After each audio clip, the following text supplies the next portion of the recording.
Vale. Sigo cargando Mapfre en gas. Estoy cargando las que me estáis preguntando en el orden en que entran. Mapfre. En gas. Ferrovial, Repsol. Estoy tomando solamente las primeras dos que me proponéis. Repsol. Cisco.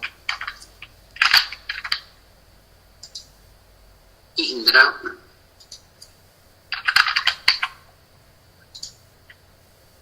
Santander. Voy a cargar una más, Portugal, y luego ya continuamos a partir de aquí.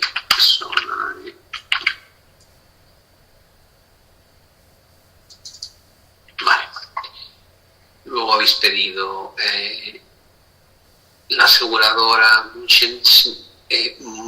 Münchener, ACS, Repsol, AIG, Visa, Nvidia, Merlin Properties, Danone, Red Eléctrica, PayPal, BT, CIE, BBVA y un montón. Así que vamos a empezar con el análisis. Ya sabéis que es un análisis relativamente ágil, no pretendemos hacer un análisis profundo, es simplemente sacar alguna conclusión rápida. Disney es de los valores que llevamos analizando bastante tiempo. Si lo recordáis, bueno, hablábamos primero de un triángulo de este tipo, luego el triángulo se convirtió en un triángulo mucho más complejo, pero no deja de ser una estructura de consolidación lateral. Decíamos que dentro de una gran tendencia alcista este tipo de figura sea claramente positiva. Como veis, finalmente se ha producido, imagino que con los resultados que ha publicado Disney, se ha producido una ruptura con un gap de ruptura al alza, lo cual es tremendamente positivo. La subida ha sido muy vertical y a raíz de eso estamos viendo una pequeña corrección últimamente. La pregunta es ¿hasta dónde tiene sentido? Los gaps de ruptura no se suelen rellenar, es decir, no parece razonable que el valor venga a rellenar este gap, al menos no se suelen rellenar en el corto plazo. Si analizamos todo el impulso que ha tenido Disney desde que se produjo este mínimo, da la sensación de que la corrección máxima razonable sería ese 38,2% de corrección. En términos de indicadores todavía parece que la corrección está activa, aunque el MACD es muy lento, sobre todo cuando el mercado se mueve con tanta celeridad. Como digo, yo creo que es un valor que tiene muy buena pinta. La proyección de este triángulo tomando el primer punto por abajo válido es este. Si me lo llevo aquí, da la sensación de que tenemos por delante todavía un recorrido bastante elevado hasta alcanzar ese objetivo de medio largo plazo en el entorno de los 168, 169. Por tanto, si tuviese que decantarme por un escenario, creo que esta corrección en el peor de los casos llegará aquí y a partir de aquí probablemente veamos nuevas fases impulsivas. Por tanto, en mi opinión, el valor tiene bastante buena pinta. Por el lado de Apple,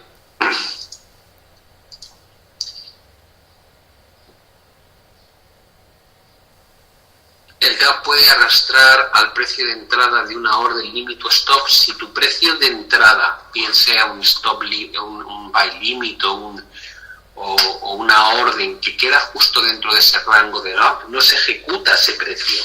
Evidentemente no se ejecuta ese precio porque no se producen transacciones a ese precio. Es decir, desde que cierra el valor hasta que vuelve a abrir después de conocerse el dato que lo hace subir tanto, supongamos que fueron los resultados, quiere decir que nadie quería vender antes de empezar a cotizarse el gap. Es algo que debéis de tener muy en cuenta siempre. Es decir, ¿qué es lo que ocurre aquí? Probablemente Disney publica resultados después de este día y la apertura al día siguiente se produce en la base del cuerpo de la vela. Si uno tiene una orden puesta para comprar aquí, no se ejecuta aquí, se ejecuta la apertura de esta vela, que es el primer precio al cual había alguna orden de venta de gente que estaba dispuesta a vender el valor. ¿De acuerdo? Si tengo un stop aquí, evidentemente tampoco se ejecuta aquí, se ejecuta el primer precio disponible, que es la apertura del mercado. ¿De acuerdo? Bueno, Apple. Bueno, Apple ha recuperado, como veis, una parte importantísima de todo lo que cayó a lo largo de finales de 2018. Si ponemos esto en escala semilogarítmica, cosa que debemos hacer, sobre todo cuando estamos analizando un gráfico de tan largo periodo de tiempo, ahí veis esa escala, nos da una idea de por dónde va la línea de tendencia. La línea de tendencia estructural desde el año 2010 es esta, y como veis mantiene un patrón en forma de cuña, déjame que lo dibuje bien, que sería esto que estoy haciendo ahora. Esta sería la parte superior. Esta es la estructura de Apple, ¿vale? Es lo que marca todos los movimientos impulsivos y correctivos a lo largo de los últimos 8 o 9 años. Entonces, bueno, ¿dónde está, por tanto, visto así, dónde está el techo de Apple? El siguiente techo importante, evidentemente, se encuentra en torno a esa zona y no muy lejos también será muy relevante los máximos anteriores, esa zona de ahí. Esos son los dos niveles que debemos tener en la cabeza. Desde una perspectiva de medio plazo, dices, bueno, a corto plazo, más allá de esas referencias, ¿qué pinta tiene? Dices, bueno, de momento la estructura que marca toda la recuperación de Apple sigue intacta. Es decir, es la tendencia de corto plazo, la que viene desde principios de este año, que como veis sigue más o menos marcando una secuencia de mínimos creciente. Hemos tenido aquí un acercamiento, un apoyo y aquí otro, y de momento esto sujeta el mercado sin problema. La estructura de máximos es creciente, la estructura de mínimos es creciente. ¿Dónde podría empezar a complicarse la situación? Para complicarse la situación, lo primero que tendríamos que detectar es que Apple pierde ese último mínimo creciente y rompe la directriz alcista. Por tanto, la primera señal realmente incómoda vendría con una caída y cierres por debajo de 199. Si eso ocurre, ¿qué es lo que debemos tener en la cabeza? La posibilidad de que el mercado tenga un retroceso respecto a toda la subida que ha experimentado. ¿Cuál es el retroceso habitual que solemos ver? El entorno del 38-50%. Si me voy al gráfico, veo esta estructura, simplemente es un movimiento a la baja muy fuerte, un movimiento al alza. Si se rompe esta cota de 199, debería prever esta posible corrección adicional, pero eso no cambia la estructura de fondo en el valor. Con lo cual, caben dos escenarios. Uno, que Apple respete esta zona y siga camino de su máximo anterior, es decir, que vaya a buscar un ataque a la zona de máximos absolutos, máximos históricos, ese sería el primer escenario. Dos, que Apple rompa esa zona de soporte y a partir de ahí se abra la expectativa de una corrección mayor hacia la cota del 38,50. De momento no se percibe ninguna formación de vuelta. Es cierto que hay divergencias bajistas que se han ido formando a nivel de estocástico y algo menos claras en términos de MACD, pero mientras no se pierda este suelo, creo que no hay ningún problema. Caterpillar.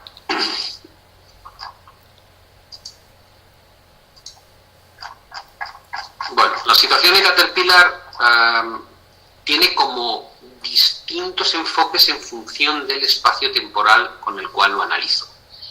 Lo voy a poner en un gráfico semanal para que lo veáis.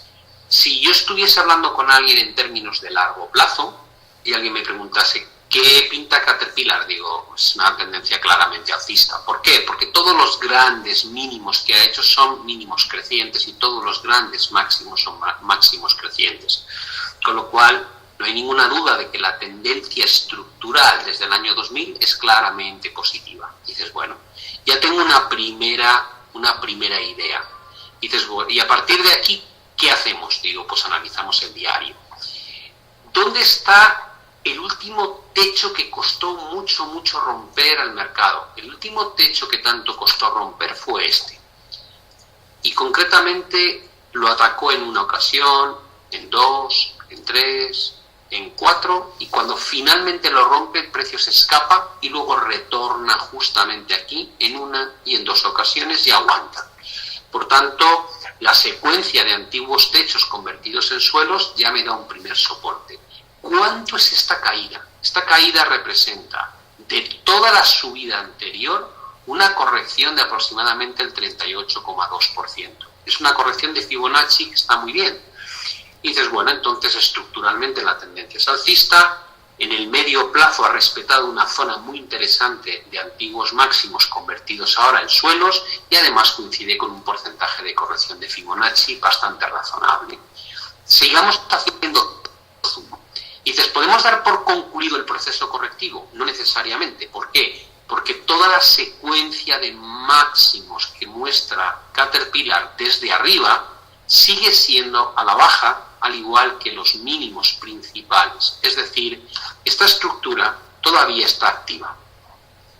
Y dices, bueno, hasta que no se rompa esta estructura correctiva, podríamos tener un nuevo ataque aquí, por supuesto. ¿Qué es lo que calificaría como más probable que vengamos aquí de nuevo? Como veis, la tendencia de corto plazo, la que viene uniendo todos los mínimos crecientes últimos, es la que se está rompiendo ahora.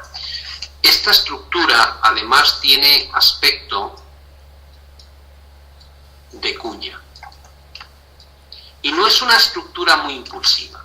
Es decir, da la sensación de que esto podría haber sido una recuperación para volver a caer. ¿Dónde o a partir de qué punto creo que se complican las cosas? Si perdemos este suelo, si perdemos la zona de 128, 130, probablemente estamos ante un riesgo cada vez más alto de volver a rotar aquí abajo. Para dar por concluido el proceso correctivo, lo que me gustaría es ver que se rompe esta estructura bajista y empezamos a generar cierres por encima de esta cota. A medio plazo, caer aquí abajo creo que representa una oportunidad de compra y nada más. Estamos en una buena zona de soporte, estamos en el 38,2% de Fibonacci y tenemos una tendencia semanal claramente positiva. Con lo cual, a corto plazo no me convence demasiado el valor. Tampoco es que lo vea muy negativo mientras no pierda este suelo. Pero a largo plazo sí estaría buscando oportunidades de compra en rotaciones de nuevo hacia este suelo que hay aquí abajo. Ya están, me preguntáis si van a poner los gráficos en escala semilogarítmica. Ya están en escala semilogarítmica, yo los estoy usando ya. Esto, para que veáis la diferencia, esta es la escala semilogarítmica de Apple. Si yo me voy a una escala lineal, fijaos cómo se destruyen completamente las líneas, ya no tiene nada que ver. Es decir, antes cuando lo analizábamos, la tendencia de Apple estructural era esta, en lugar de la que acabamos de analizar. ¿Por qué? Porque para una escala lineal, el movimiento de 50 a 60 es igual que de 200 a 210, pero no es cierto. De 50 a 60 representa un 20% de subida y de 200 a 210 representa un porcentaje realmente pequeño. Entonces, si queréis ver la escala semilogarítmica, pincháis con el botón derecho sobre el gráfico, os vais a personalizar la vista del gráfico y seleccionáis dentro de cuadrículas escala semilogarítmica. Y ya está, arreglado. Es algo que, vamos, yo llevaba años demandando que se hiciese y finalmente lo tenemos, con lo cual, para cuando analicéis a largo plazo los gráficos, especialmente gráficos de acciones que la variación porcentual suele ser muy grande, utilizad siempre escala semilogarítmica, es la forma correcta. Pensad en términos de funcionalidad, es como si alguien te dice, compré a 1 y subí a 2, digo, jolinas, ganó un 100%, es una super operación. Dices, compré a 100 y lo vendí a 101, he ganado un punto, igual que el tío que compró a 1 y vendió a 2, digo, no, perdona, el que compró a 1 y vendió a 2 ganó un 100%, y si tú has comprado a 100 y has vendido a 101, sí has ganado un punto entero, pero lo que has ganado es un 1%, no más. El otro ha ganado un 100%. La manera de ver que el tamaño porcentual de los recorridos es igual es poniendo una escala semilogarítmica, ¿vale? Una logarítmica y una semilogarítmica es lo mismo. Normalmente hablamos de logarítmica, que es la que muestra la diferencia porcentual en rangos iguales, y se le llama también semilogarítmica porque no ajustamos el eje de precios, solamente el eje de el eje de tiempo, sino solamente el eje de precios. Por eso llamamos semilogarítmica, pero es lo mismo. ¿Vale? Bueno, vamos con el siguiente valor, BHP Billington, la minera.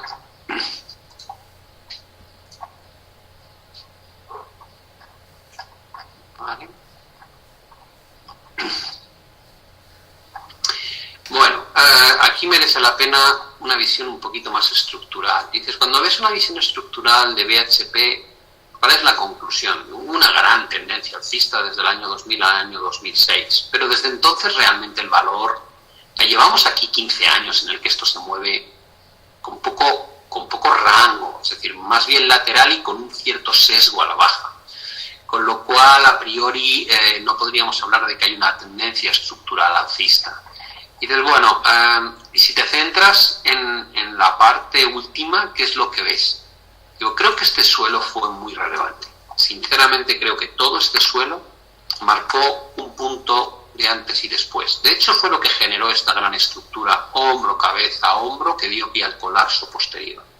Con lo cual, sé que aquí hubo un gran soporte, y aquí, y aquí, y aquí. Y como es de esperar, lo que ha sido un gran soporte debería convertirse en una gran resistencia. Con lo cual, a primera vista, BHP se enfrenta a una resistencia muy complicada de vencer. Entonces, bueno, ¿qué más podemos decir del valor? Que una vez llegado aquí arriba, a nivel semanal, se aprecian claras divergencias bajistas. Máximos al alza, máximos descendentes. Lo cual no es muy bueno. Y dices, bueno, ya sé que estoy en un techo, ya sé que hay señales negativas, cortes a la baja a nivel semanal, me voy a un diario para intentar afinar un poco mi visión. Y cuando estoy en el diario, es relativamente fácil localizar dónde están los puntos claves. Esta zona es evidente que es muy importante. ¿Por qué? Pues porque costó en una ocasión y en dos ocasiones romperlo, y cuando lo rompimos nos apoyamos, nos volvimos a apoyar y otra vez y otra vez. Ese es el suelo. Entonces, bueno, ¿hay algún suelo adicional? Ya sabéis que aquí hay un techo, ¿vale? Pero si yo me voy al diario y analizo lo último que ha ocurrido, esta zona también fue muy relevante. Máximos, máximos, máximos y máximos. Mínimos y mínimos. ¿Con qué nos quedamos? ¿Con el techo semanal o con la zona de soporte diaria? Yo os diría, aquí no hay formación de vuelta. Esto podría ser un hombro, una cabeza y otro hombro, pero no hay un hombro aquí. Es decir, aquí no hay una formación de vuelta como tal. Y las indicaciones a nivel diario no son malas. Con lo cual, si yo tengo en cuenta el último impulso que ha tenido el mercado, descubro que estoy en el 38-50% de corrección. No sería especialmente negativo en BHP. Y dices, vale, pero ¿le ves mucho potencial? No. Si volviese a los máximos anteriores, yo tendería a cerrar la posición. Es decir, si estas señales se consolidan con un nuevo impulso, aprovecharía ese nuevo impulso para cerrar la posición, porque no veo realmente que sea fácil que vaya a romper ese techo semanal que hemos comentado. Y dices, vale, y si estuvieses largo, ¿cómo protegerías la posición larga? Evidentemente por debajo de estos mínimos, claramente. Es decir, si perdiese 43 no querría seguir con el valor. Tendría la sensación de que se ha rechazado esa gran zona y hay un alto riesgo de entrar en un proceso correctivo de mayor calado. Si fuese muy agresivo, probablemente intentaría que no pierda este suelo. Es decir, si perdiese este suelo, reduciría parcialmente la posición que tengo. Pero realmente es este nivel el que me preocupa. Solamente si se pierde esta cota es cuando realmente me volvería netamente negativo en el valor. Para Mapfre es un valor que también lleva mucho tiempo, muchísimo tiempo en rangos meramente laterales. Aquí tenéis la evolución de Mapfre a lo largo del 2008 en adelante. Es decir, no hemos salido realmente de estas zonas de máximos y mínimos en ningún momento, lo cual denota ausencia de tendencia estructural. Y dices, bueno, y en el corto plazo, ¿qué sensación da? Da la sensación de que Mapfre está intentando a toda costa cambiar su estructura de máximos y mínimos. Y dices, bueno, podemos hablar de un cambio de tendencia debido a la ruptura de esa directriz bajista. Es evidente que esto es positivo, es decir, que Mapfre haya sido capaz de romper esa directriz bajista tiene un componente netamente positivo. Lo que ocurre es que la gran secuencia de máximos sigue intacta. Y aquí muchas veces la gente pregunta, ¿y cómo diablos sabes que este es el último máximo que tienes que tener en cuenta y no este, y por tanto lo habríamos superado? La respuesta suele ser sencilla si lo pasáis a un espacio temporal mayor. Si lo pasáis a un espacio temporal mayor, que es un semanal, ¿cuáles son los hechos realmente relevantes? Probablemente y aquí se diluye mucho lo que hay aquí en medio. Con lo cual yo volvería a decir que este es el siguiente gran máximo. ¿Cuáles son los grandes mínimos en este mercado? Los que estuvieron a un mismo nivel, luego se rompió, volvimos a generar aquí casi a un mismo nivel y luego se rompió. Y entonces, bueno, ¿crees que ha habido un cambio estructural de máximos y mínimos? ¿Podríamos tomar alguno de estos mínimos como relevantes? ¿Creo que ha cambiado la estructura de máximos principal? No lo creo. ¿A dónde me lleva esto? A priori, me gusta mucho la ruptura de esa línea de tendencia, pero estaría tremendamente atento a esto. Es decir, si de verdad hemos roto la estructura y Mapfre va a rotar a la parte de arriba, lo que no tiene ningún sentido es que Mapfre caiga por debajo de esta cota. Es decir, que si yo tuviese una posición larga en Mapfre, intentaría protegerla por debajo de esa gran zona de antiguas directrices bajistas y actuales directrices alcistas. Le daría margen de corrección hasta aquí, no pasa nada porque esto corrija aquí, pero lo que esperaría ver tras una corrección de este tipo, si ocurre, es un nuevo impulso. Por tanto, probablemente buscaría stops por debajo de esta cota para asegurarme que no se invalida la recuperación que ha comenzado con la perforación de este canal descendente. A la hora de buscar objetivos, en lugar de trabajar con todo el rango entero, si tuviese la posición comprada, lo que probablemente querría hacer es calcular como proyección la anchura del canal, es decir, que de alguna manera intentaría quitar la posición aquí en el entorno de 3.10, 3.11 y protegerla por debajo de esta cota de aquí en el entorno de 2.50. Y en Agas.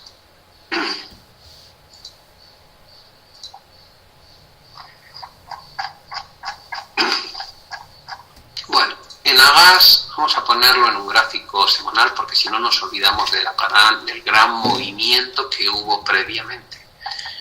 De comprobar que todos estén sin escala semilog, ¿vale? Y entonces, bueno, en Agas tiene un gran impulso, corrección del 38.50, otro gran impulso y una nueva corrección. Y dices, bueno, ¿cómo cuantificas las fases correctivas? Yo creo que esta es la fase correctiva que acabó siendo una formación casi triangular, como podéis observar. Ahí se generó una corrección muy severa, pero no superior al 38.50 de todo este gran movimiento impulsivo, en torno al 50%. Luego el mercado comienza a hacer mínimos crecientes, sigue con máximos decrecientes, rompe el triángulo y nace el siguiente impulso. Y después de este punto, con su siguiente impulso, puedo volver a medir dónde se encuentra la corrección actual. Y la corrección actual descubro que otra vez ha alcanzado la cota del 38.50. La pregunta que nos hacemos es la misma que antes. ¿Se ha acabado el proceso correctivo en Agas o no? Y lo mejor es unir todos esos máximos que tenemos, o la gran mayoría de los máximos que tenemos descendentes, para ver si efectivamente se ha roto esa estructura o no. Y no da la sensación de que haya sido capaz el valor de completar una ruptura de la banda superior. Con lo cual, yo diría que todavía tenemos activo este proceso correctivo. No creo que tenga sentido plantear que Enagás vaya a perder esa zona de soporte estructural, creo que esta sigue siendo la zona de compra clara. Si quisiésemos anticiparnos un poco, esos son los máximos anteriores, estos son los máximos históricos anteriores y esto es el retesteo, con lo cual podríamos decir que de esperar al valor para buscar un nivel de entrada bueno, la cota en torno a 20,20, 21,60 sería donde tenemos que afinar nuestro análisis para comprarlo. A corto plazo no se percibe ninguna formación de vuelta, pero es verdad que las señales que hay en términos de indicadores no son especialmente buenas. Estas señales son semanales, lo cual quiere decir que probablemente lleven muchas sesiones antes de que se limpien, con lo cual habría que estar pensando en la posibilidad de que el mercado entre en una fase correctiva de mayor dimensión. ¿A partir de qué punto en un diario parece que eso puede ser una realidad? Yo creo que sería muy interesante que no pierda este soporte. Esta es la zona de 24,5 aproximadamente, 24,60, donde ha estado sujetándose en los últimos ataques bajistas. Si se pierde esta cota, probablemente nos está advirtiendo de desarrollos hacia niveles más bajos, y si esos desarrollos llegasen a alcanzar cotizaciones de este estilo, creo que aquí habría que aprovechar para comprar. Ferrovial.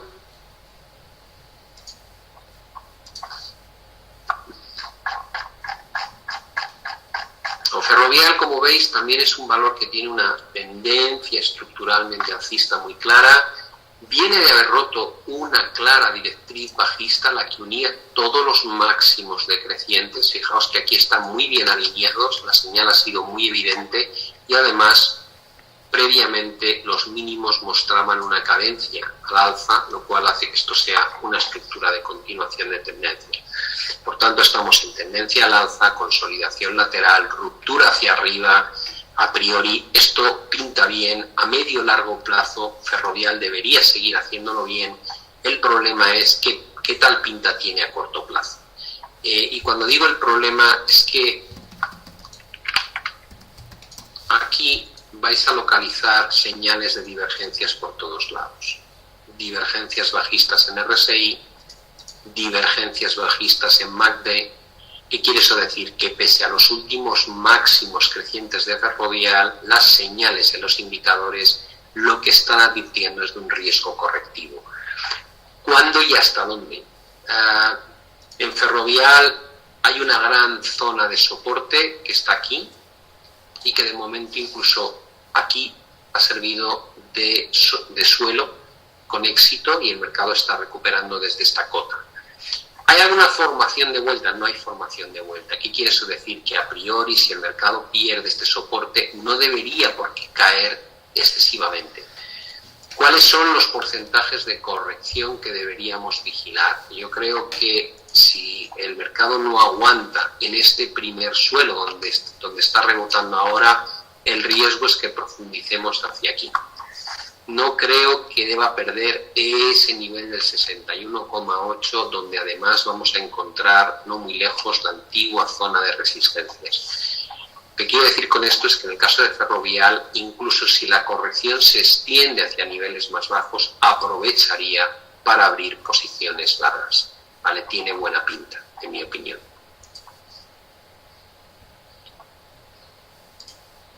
Repsol.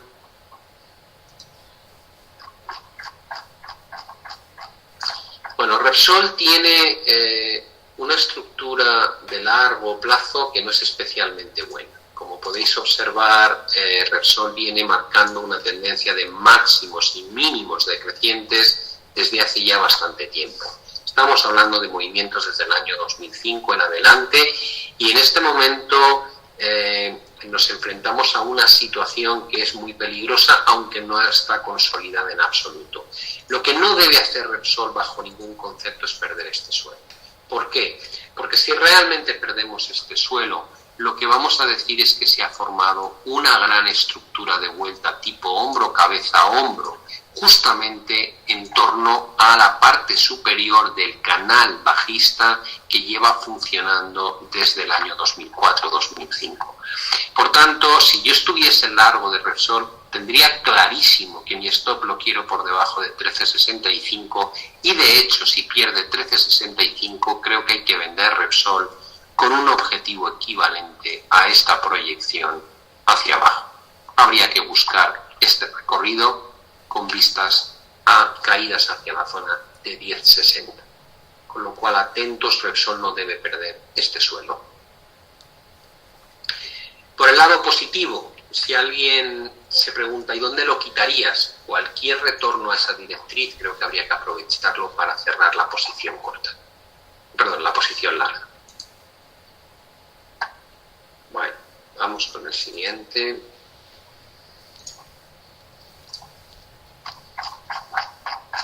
No sé si ha salido alguna noticia sobre... Vale, ha salido la noticia de que China al parecer sí quiere conseguir un acuerdo comercial, que es lo que está impulsando al mercado hacia arriba. Aquí tenemos Cisco. Cisco sigue teniendo una tendencia claramente alcista de forma largo plazo o de forma estructural, no ha cambiado nada. Y la parte superior de Cisco habría que hacerla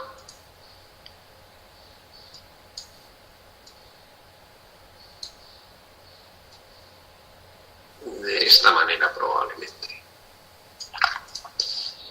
Entonces, ¿cuál es el principal problema que detectas? Bueno, creo que el principal problema que detecto es que estamos ya arriba, es decir, que lo ha hecho extraordinariamente bien el valor y estamos cotizando muy cerca de los máximos, lo cual hace poco probable mucha extensión adicional.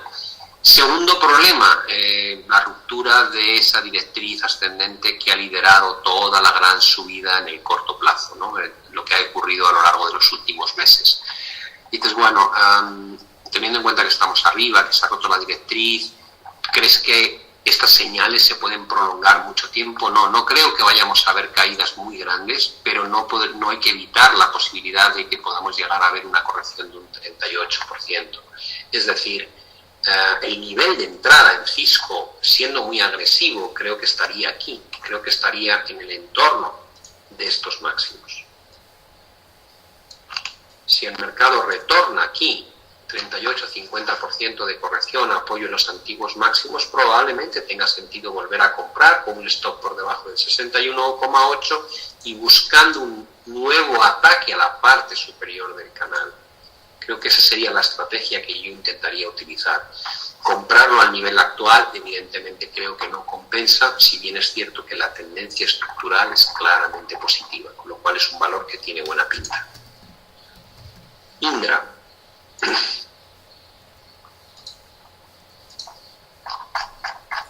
Indra a nivel semanal no muestra tendencia, como podéis observar el valor está metido en una especie de secuencia de techos a la baja, pero también de mínimos al alza. Esta es la estructura principal a largo plazo, podemos ampliarla para capturar todos los mínimos principales que ha ido haciendo, con lo cual nos quedamos con un entorno netamente plano desde hace casi 20 años. Dices, bueno, ¿cómo ves la ruptura de esa directriz? Creo que es positiva, creo que el hecho de que Indra haya sido capaz de superar esas directrices bajistas tiene connotaciones netamente positivas. Dices, vale, ¿crees que vamos a seguir viendo movimientos mucho más altos a corto o medio plazo? No lo creo. ¿Por qué? Porque toda esta zona de aquí es tremendamente compleja. Ese suelo, ruptura, techo y techo es lo que está frenando los desarrollos de Indra hacia arriba. Esto es un gráfico semanal. Cuando veo el gráfico semanal, a pesar de las últimas subidas de Indra, veo divergencias formándose en el MACD, en el histograma, un MACD que cada vez se aplana más y un estocástico en zonas ya muy cargadas o muy sobrecompradas. Teniendo en cuenta que además tengo aquí una zona de techos, creo que romper la cota de 10.90 va a ser realmente difícil. Si ahora me voy a un gráfico diario, dices, bueno, ¿Ha habido alguna señal negativa? Digo, bueno, se han roto las directrices que marcaban todo el impulso desde abajo. ¿Qué quiere decir eso? Que no es descartable que podamos ver algún tipo de retroceso. Si el retroceso alcanza la zona de antiguos mínimos y máximos que coincide con el 38,2, creo que este es un buen punto para intentar comprar. Ahí. Sería la primera gran zona razonable y nos quedaría luego un gran recorrido de nuevas hasta la zona de techos.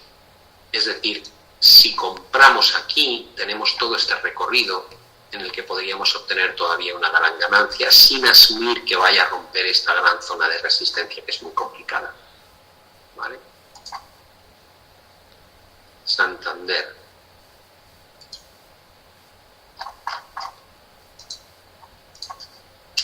Bueno, hablar de la tendencia de Santander estructural creo que es bastante sencillo. Es un mercado que desde sus máximos muestra un deterioro continuado, muy obvio. Dices, bueno, los máximos son descendentes y los mínimos, digo, los mínimos también son descendentes. Los grandes mínimos de las crisis son descendentes. Y con lo cual, la primera conclusión es, ¿dónde no querría tener Santander bajo ningún concepto? Aquí creo que habría que cerrar las posiciones de Santander, evidentemente. Y dices, bueno, ¿eso cuánto potencial nos daría en el medio plazo? Hacia la zona de 5.20, 5.30 sería el escenario más positivo que se me ocurre en Santander, en un gráfico semanal. Y dices, bueno, y podemos analizar ahora lo que está pasando en el corto plazo para saber si efectivamente podríamos llegar aquí arriba o no. Para eso vamos a migrar a un diario. Y dices, bueno, en el gráfico diario creo que la clave de si Santander finalmente viene aquí o no viene aquí depende sobre todo de que esta estructura positiva que se ha empezado a desarrollar no se invierta. Esta es la secuencia de máximos y mínimos de Santander. Este proceso de mejora que ha generado la ruptura de la directriz bajista y el comienzo de un canal al alza es fundamental que aguante. Hoy era un día importante, hemos tocado aquí abajo, parece que ha habido una pequeña reacción hacia arriba, eso está muy bien, pero tiene que continuar el proceso de rebote y Santander no debe romper esta secuencia. Si no rompe este suelo en el que está ahora mismo, el siguiente movimiento razonable es que venga aquí, a niveles de 4,80. ¿Vale? Ese sería un poco el escenario. Y dices, si pierde la directriz, ¿qué sensación te da? Mala. ¿Por qué? Pues porque esto podría ser un movimiento correctivo contra la caída. Cuando hacemos nuestros análisis solemos decir, se rompe una directriz bajista, perdona,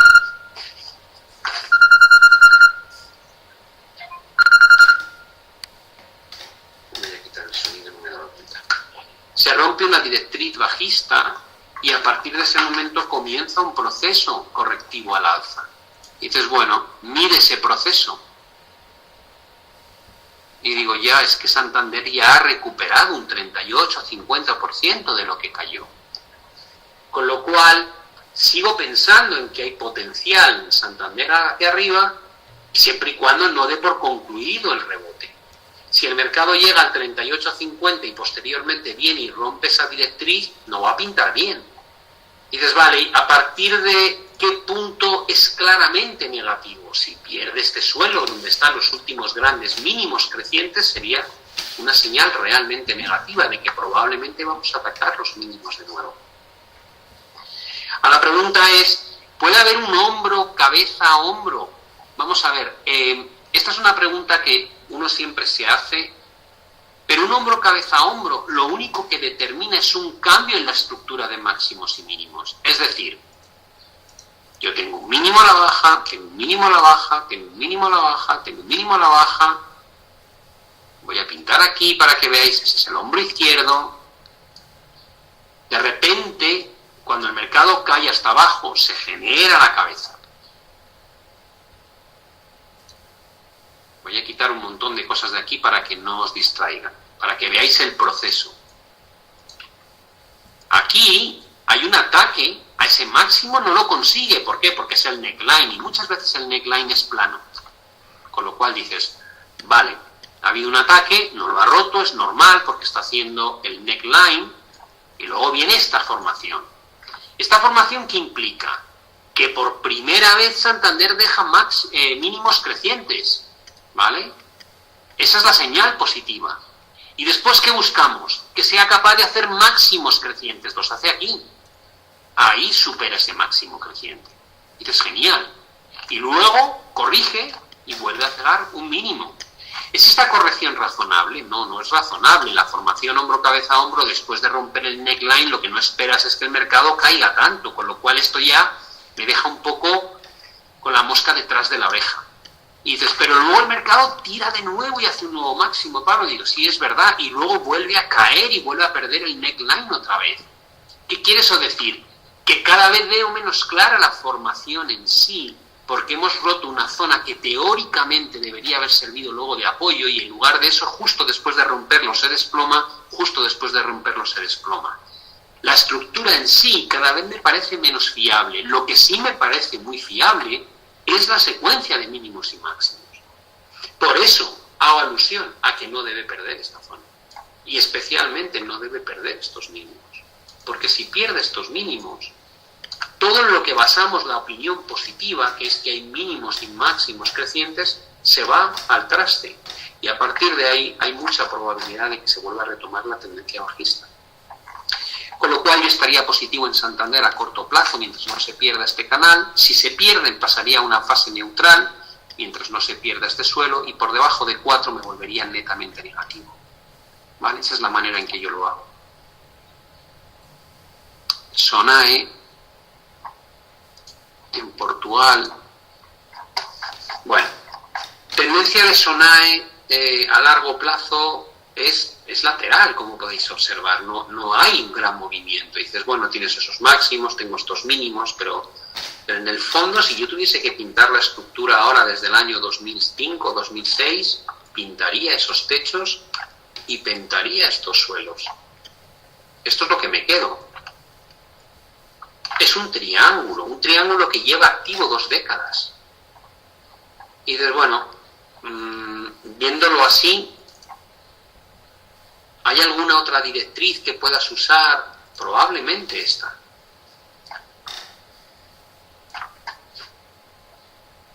Dices, ¿cuál es el potencial máximo que le ves al valor? Aquí. Creo que ese es el potencial máximo teniendo en cuenta que esta directriz no la rompe desde hace 15 años. Y desde a corto plazo, ¿lo ves bien? Digo, no. A nivel semanal veo 3 máximos crecientes y sin embargo se puede estar formando una gran divergencia.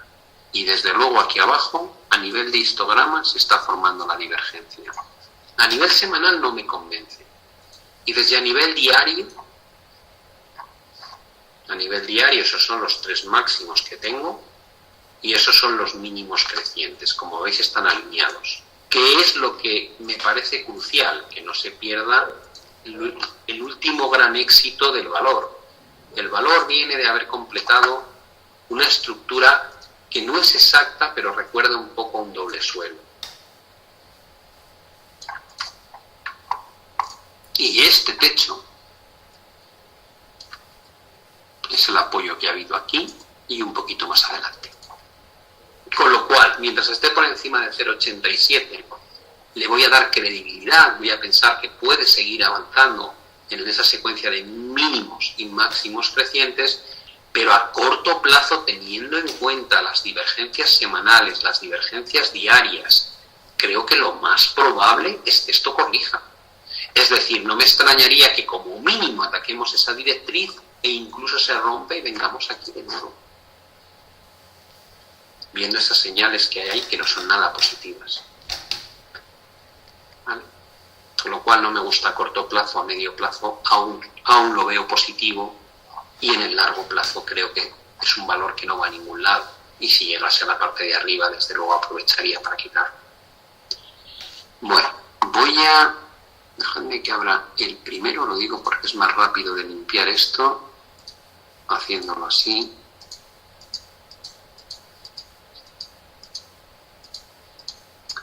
y voy a cargar los otros que me habéis propuesto.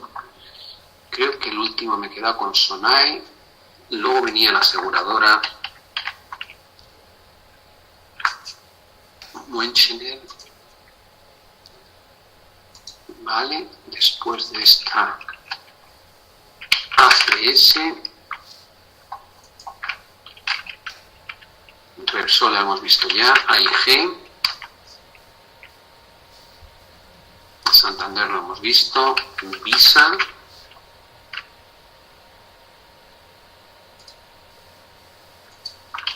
Nvidia,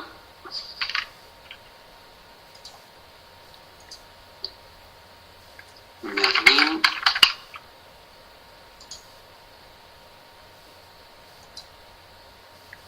Uber, pero Uber, el problema de Uber es que no se puede, me preguntáis qué podría explicar que se puede esperar del estreno de Uber, no lo sé. No estoy muy encima de ello y no se puede analizar el gráfico porque es completamente reciente, ¿de acuerdo? Con lo cual ahí análisis técnico podemos hacer muy poco. PayPal. Juraría que Red Eléctrica la acabamos de mirar, dejadme que lo chequee, porque ya hay un momento en que como voy cargando gráfico tras gráfico, sí, o no lo hemos analizado y hemos analizado Enagas que se parecía al gráfico. Bueno, lo dejo aquí y ahora lo vemos. Red Eléctrica, BT,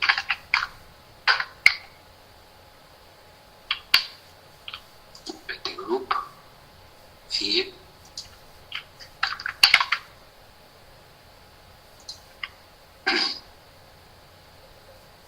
y BBVA. Vamos a ir con este grupo, no sé ni qué hora es.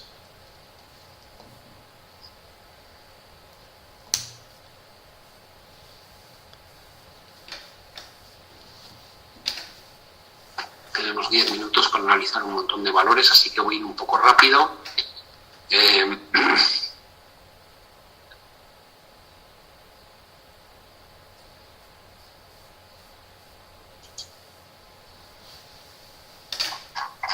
Bueno, la aseguradora tiene muy buena pinta, viene de haber roto una gran estructura triangular, como podéis observar. Esa es la línea de tendencia que une los mínimos y los máximos, tendencia al alza, consolidación lateral, ruptura hacia arriba.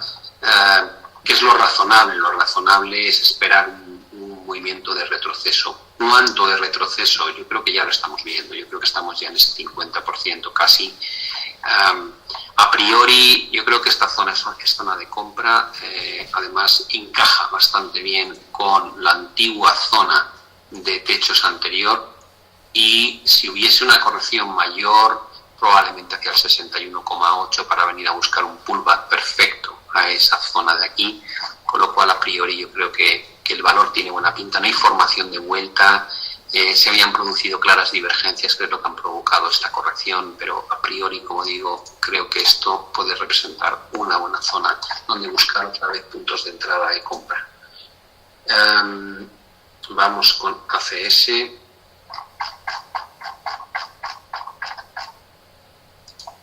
ACS lo ha estado haciendo muy bien. El principal problema que se percibe aquí es las señales que se están desarrollando a nivel semanal. Como veis, empieza a haber alguna señal de agotamiento muy clara, viene precedida de divergencias en el histograma, divergencias en estocástico, lo cual podría provocar algún tipo de corrección, pero la tendencia sigue siendo claramente positiva. Esa es la tendencia estructural, con lo cual todo lo que sea retrocesos hacia esa zona de mínimos crecientes creo que es una oportunidad. Es decir, creo que ACS aquí es una compra con un stop probablemente por debajo de estos mínimos. Creo que es como lo plantearía. Si corrige aquí, buscaría comprarlo con ese nivel de stop, ¿vale? Y esta corrección pues podría venir provocada precisamente por esas señales que estamos viendo a nivel semanal. AIG.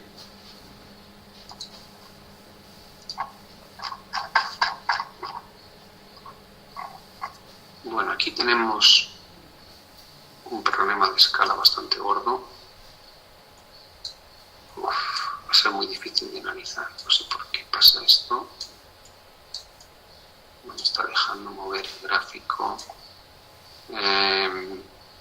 Voy a ponerlo en diario a ver si consigo manejarlo mejor. AIG en su proceso de caída dejó una serie de suelos que eran muy relevantes. Toda esta zona creo que era muy importante. Zona de mínimos, mínimos, mínimos, mínimos, mínimos y luego esos mínimos de ahí algo más altos. Creo que hemos vuelto aquí, básicamente. De toda la caída que se ha experimentado, si medimos porcentajes de corrección desde los altos, estamos en la zona del 38-50. Si el valor es capaz de recuperar este nivel, cerrar claramente por encima del 61,8, probablemente tenga muy buena pinta y volvamos a ver ataques a la zona de máximos, ¿vale? Esa sería un poco la idea. Mientras no recupere esta zona, existe el riesgo de que veamos una nueva corrección a la baja. No sé si os fijáis, pero este tipo de situaciones las estamos viendo en muchos gráficos. Esa sensación, digamos, de que pese a los últimos máximos crecientes aparecen señales de divergencia en muchos indicadores.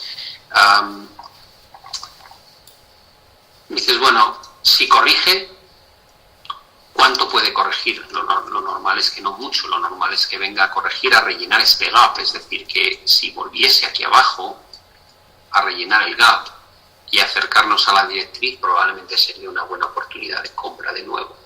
Es decir, si el valor retrocede aquí, probablemente aquí habría que buscar la entrada para jugar el siguiente impulso alcista, con lo cual creo que tiene muchas complicaciones para superar este techo, pero a priori la estructura, la formación hombro-cabeza-hombro, que aquí sí se ve muy clara, la que se generó aquí abajo, el hombro izquierdo, la cabeza y el hombro derecho, daos cuenta que se produjo todo de una manera muy limpia.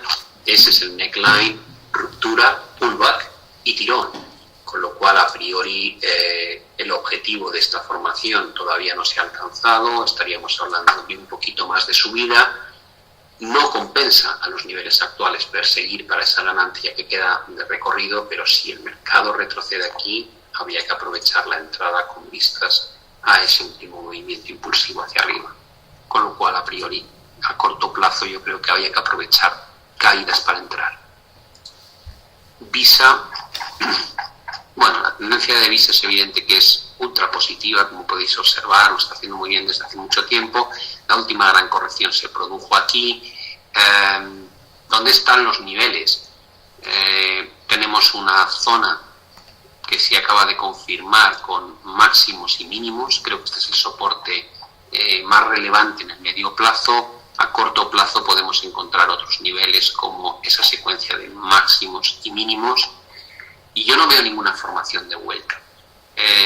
Lo único que se puede hablar es que se ha roto la directriz que marcaba todo el proceso ascendente en Visa, es decir, se ha roto esa primera directriz y eso podría dar paso a un movimiento correctivo que no creo que vaya a ser de una dimensión como la que marca el 38-50 que veis aquí, ni mucho menos, pero sí que podría acercarnos tal vez después de un pullback a la directriz hacia cotas de 156, cotas de 150, 151 y todas estas correcciones a priori hay que analizarlas como oportunidades de compra teniendo en cuenta cuál es la tendencia de fondo del valor. ¿Vale? Con lo cual no percibo ningún riesgo ni ninguna formación de vuelta que me haga cambiar de opinión de que este valor tiene buena pinta de forma estructural. Por el lado de Nvidia, es otro valor que lo ha hecho muy bien, como veis en una fase 2012-2015 lo hizo bien y luego se aceleró muchísimo, acabó rompiendo esa estructura ascendente y tuvo una corrección significativa a la baja a finales del año pasado. Da la sensación de que se podría haber formado una especie de estructura de vuelta tipo hombro, cabeza, hombro invertido. Lo que pasa es que esa proyección del hombro, cabeza, hombro, si tomamos la primera figura de todas, que parece que hay un pullback aquí, es decir, el hombro izquierdo, hombro derecho y cabeza, esta proyección probablemente casi está cumplida. Si medimos la altura de esa cabeza y la proyectamos desde aquí, lo que nos queda de movimiento potencial ya no es muy grande. ¿Vale? Teniendo en cuenta cuáles fueron las zonas de suelo que se rompieron anteriormente,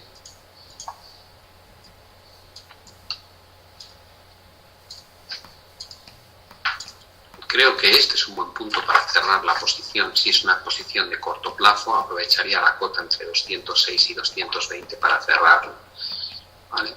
Que esto sea meramente correctivo. Daos cuenta que aquí también se puede intuir un posible hombro, cabeza, hombro, pero no está activado porque realmente el valor no ha cerrado por debajo de este soporte. Si se pierde este suelo, probablemente veamos correcciones de mayor dimensión. Mientras no se pierda, cabe la posibilidad de que todavía nos quede por vivir un último impulso, y ese impulso lo aprovecharía para cerrar las posiciones largas. Merlin Properties. Bueno, aquí tenemos una tendencia de fondo positiva.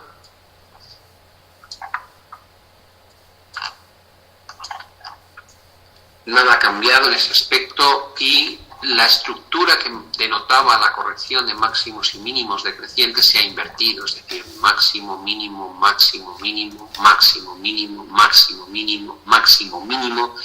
Hemos pasado a máximo, mínimo creciente, máximo creciente. ¿Qué quiere eso decir? Que ahora mismo Merlin yo creo que tiene buena pinta. El nivel de área pivote de suelo, suelo, suelo, desplome, techo, ya se ha superado, ya se ha recuperado. Probablemente la siguiente zona a vigilar nos llevaría casi a volver a buscar la zona de techos de máximos, y en el corto plazo estaría pendiente de lo que pase con esas directrices alcistas. Es decir, da la sensación de que el soporte en Merlin debería encontrarse por aquí. Si hay una corrección, ahí debería encontrar suelo para un nuevo impulso hacia arriba, ¿vale? Danone.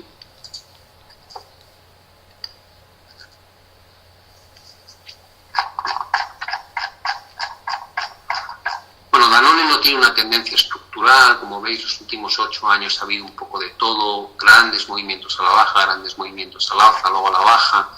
Yo creo que ahora mismo se enfrenta, o se ha enfrentado recientemente, a una zona de techos que era complicada, que es toda esta de aquí, todos esos máximos y estos máximos de aquí.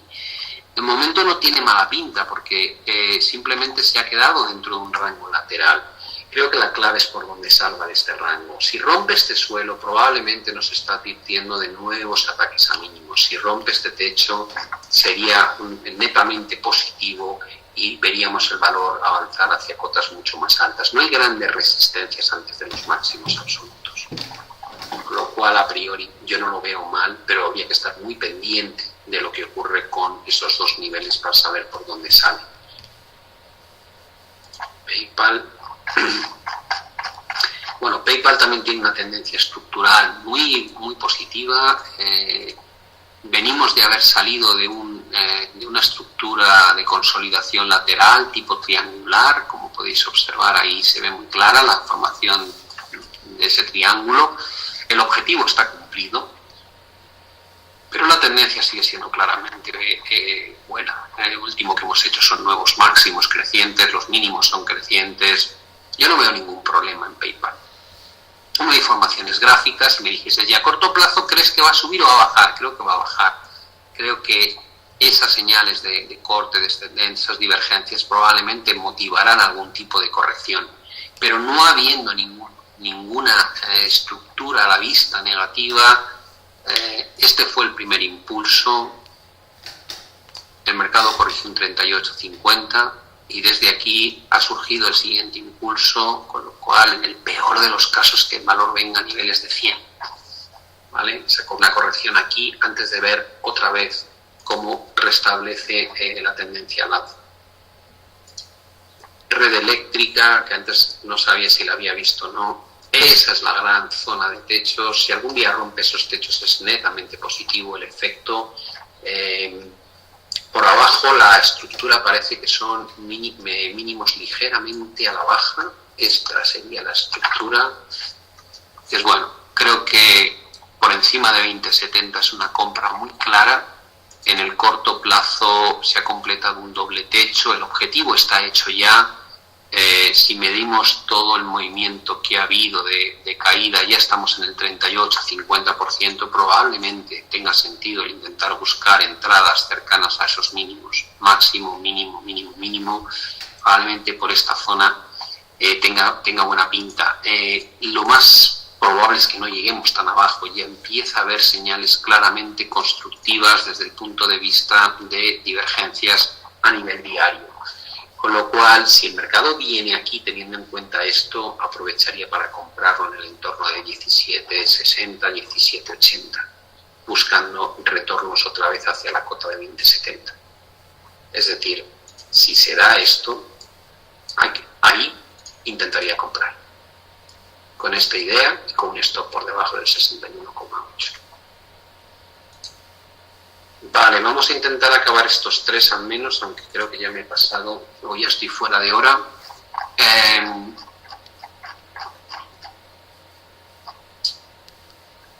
Aquí no hay más historia, o sí hay más historia y no lo estoy viendo entera. Vamos a ver si lo puedo poner en un semanal. Bueno, es un gráfico peculiar, como poco por decir algo. Tendencias súper definidas, primero a la baja, luego a la alza, luego a la baja, luego a la alza. Estamos ahora en un proceso claramente a la baja.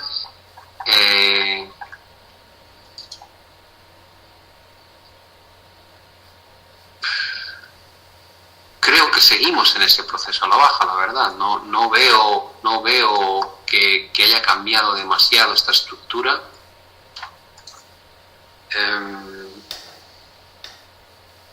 Y si tenemos en cuenta eso, lo siguiente que habría que localizar es dónde hay un punto de apoyo. Y creo que el punto de apoyo está aquí. Máximo, mínimo, mínimo. Mientras aguante esto, creo que hay posibilidades de que esto sea una corrección contra la gran subida anterior. Si se empieza a perder esa zona, probablemente sea un problema. Con lo cual yo intentaría tener los stops por debajo de 1,95 y para que tenga buena pinta lo primero que tiene que ocurrir es que se rompa esta directriz bajista y lo segundo y más importante si cabe que se supere ese máximo. ¿Vale? Bien,